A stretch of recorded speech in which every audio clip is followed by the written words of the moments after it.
आप सभी भाई बहनों को प्रभु यीशु मसीह के पवित्र नाम में जय मसीह। हमारे भाई आर स्टैनली बेहतर प्रतिदिन मसीह जीवन की संपूर्ण उन्नति हेतु दैनिक मनन 13 मई जीव है अजीब। याकूब 3 का 1 से 13। यदि कोई अपने आप को भक्त समझे और अपनी जीभ पर लगाम ना दे व अपने हृदय को धोखा दे तो उसकी भक्ति व्यर्थ है। याकूब 1 का 26। नए नियम के प्रकाश में सिद्धता का अर्थ उन्नति और परिपक्वता समझा जाता है। किसी व्यक्ति की परिपक्वता दर्शाने वाले महत्वपूर्ण गुणों में से एक अपनी जीभ पर लगाम कसने की योग्यता है। बाइबल यह कहती है, इसलिए कि हम सब बहुत बार चूक जाते हैं। जो कोई वचन में नहीं चूकता वही तो सिद्ध मनुष्य है और सारी देह पर भी लगाम लगा सकता है। याकूब 3 का 2। याकूब की पत्री नए नियम की सबसे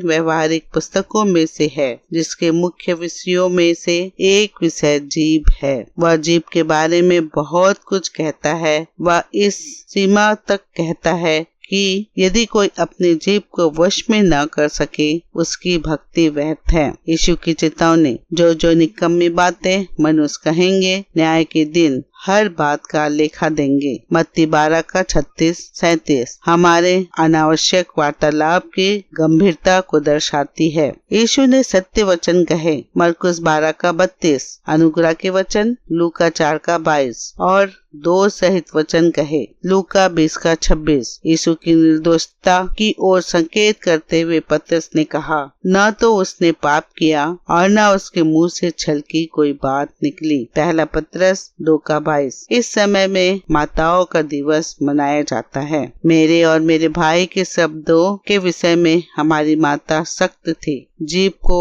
लगाम लगाने में बचपन का प्रशिक्षण एक संपत्ति है। प्राय सभी पत्रियां सही वचन कहने जिनसे उन्नति ना हो उन बातों से बचने की आवश्यकता पर बल देती है। कहा गया है, जीभ को मनुष्यों में से कोई वश में नहीं कर सकता। याकूब 3 का 8। जीभ को पवित्र आत्मा द्वारा वश में किया जाना चाहिए। जीभ के द्वारा किए गए पापों का अंगीकार और परमेश्वर की वेदी पर जीभ का समर्पण करने से शुद्ध करने और साधिकार नियुक्त करने के लिए स्वर्ग से आग उतरती है। यशायाह 6 का 5 से 9। जब प्रारंभिक चेलों पर पवित्र आत्मा उतरा तब उनके शरीर के सभी अंगों में से उसने प्राथमिक रूप में जीभ को वश में किया। प्रेरित 2 का 4। हम इस बात के महत्व को अनदेखा नहीं कर सकते। किसी ने कहा कि शरीर के सभी अंगों में से जीभ को छोड़कर कोई भी अंग शैतान की उतनी सहायता नहीं करता जितनी सहायता जीभ करती है। शिमशोन के दिनों में गधे के जबड़े की हड्डी हत्या करने के काम में आती थी। आज भी ऐसा ही है। बिना सोच विचार का बोलना तलवार की नाई चुभता है। नीति वचन 12 का 18। जीभ शरीर का